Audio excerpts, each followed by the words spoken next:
how we treat the dead says a lot about what we think about the dignity of the human person. If we simply dispose of them and not care, we'll wind up doing the same thing to the living. The cemetery was opened in 1853. I have several family members buried here. I'd say I have a total of 26 people buried in this cemetery. I was drawn back here to try to clean up the cemetery, which began to deteriorate back in the 60s. The church could not contain the vandals. The city recommended removal of grave identifications so that vandals wouldn't know where to go digging up a corpse. The church authorized the removal of all the gravestones. Gravestones were removed from the grave sites, bulldozed out to the edges of the cemetery. Many gravestones were buried on the property, and some were actually removed and taken to a park 3 miles away and dumped into a stream bank, Herring Run Stream.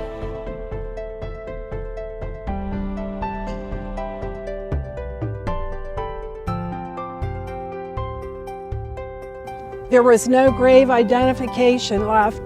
Then it became a dumping ground. There were homeless people living here. It was an environmental nightmare.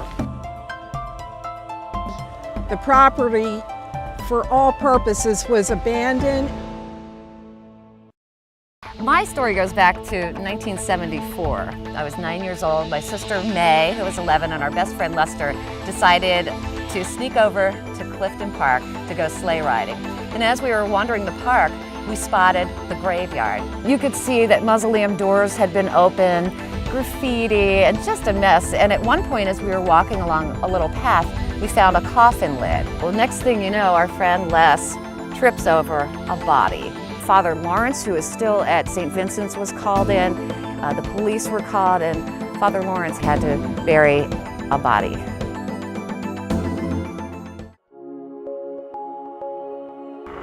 In 2010, a group of descendants came together on the internet where a burial list was posted.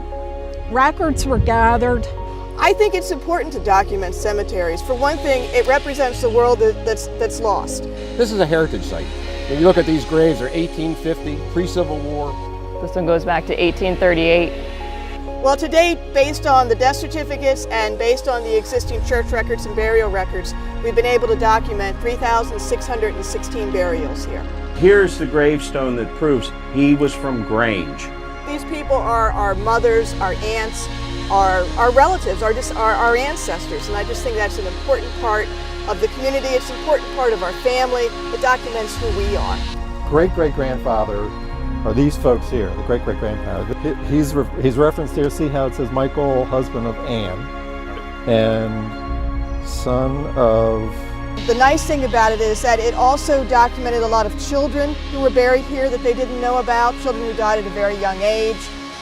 So it really upped the number of burials that we were able to document here at the cemetery.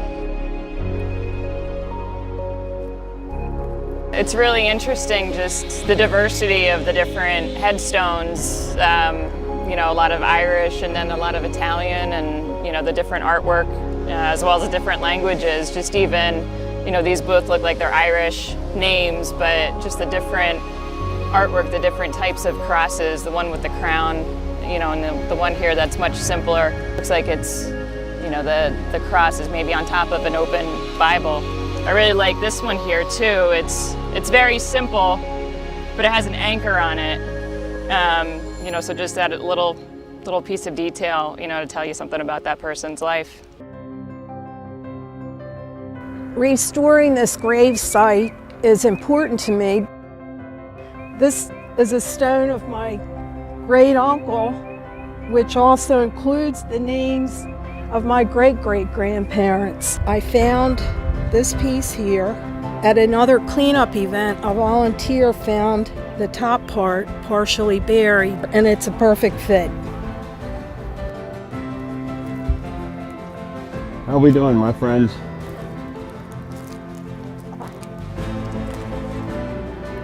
So much of the family history was lost that thank God for the archives down in Annapolis to help us piece things together. And then to see these stones being uncovered for the first time in 3 decades, and we see what our family history is.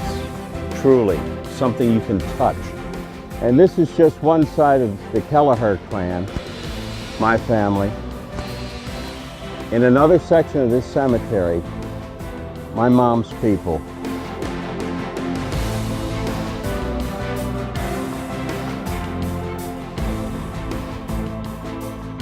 Today, we're on another level. We have been blessed with a member of the Boy Scouts.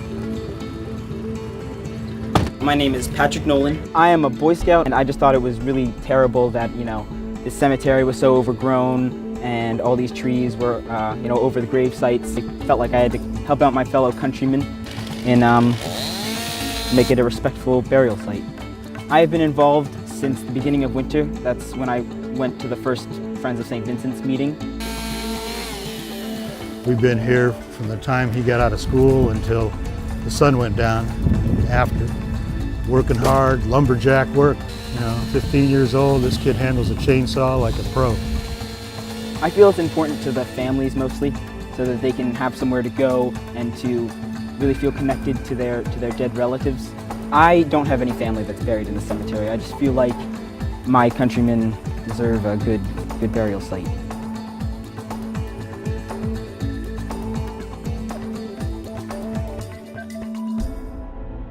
Today is tree removal day.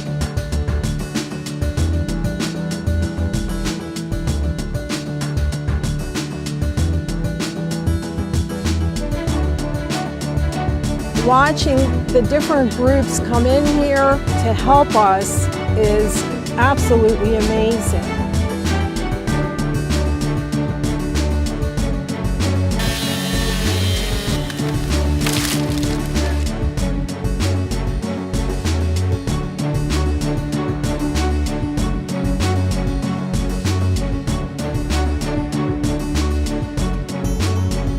It's good to see that there are people who care about it and come out to do this, and I plan on helping more in the future.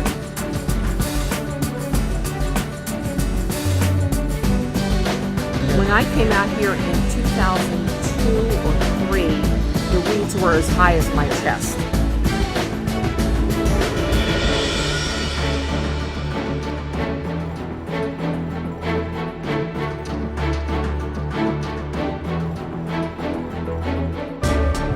St. Vincent Cemetery will complement Clifton Park.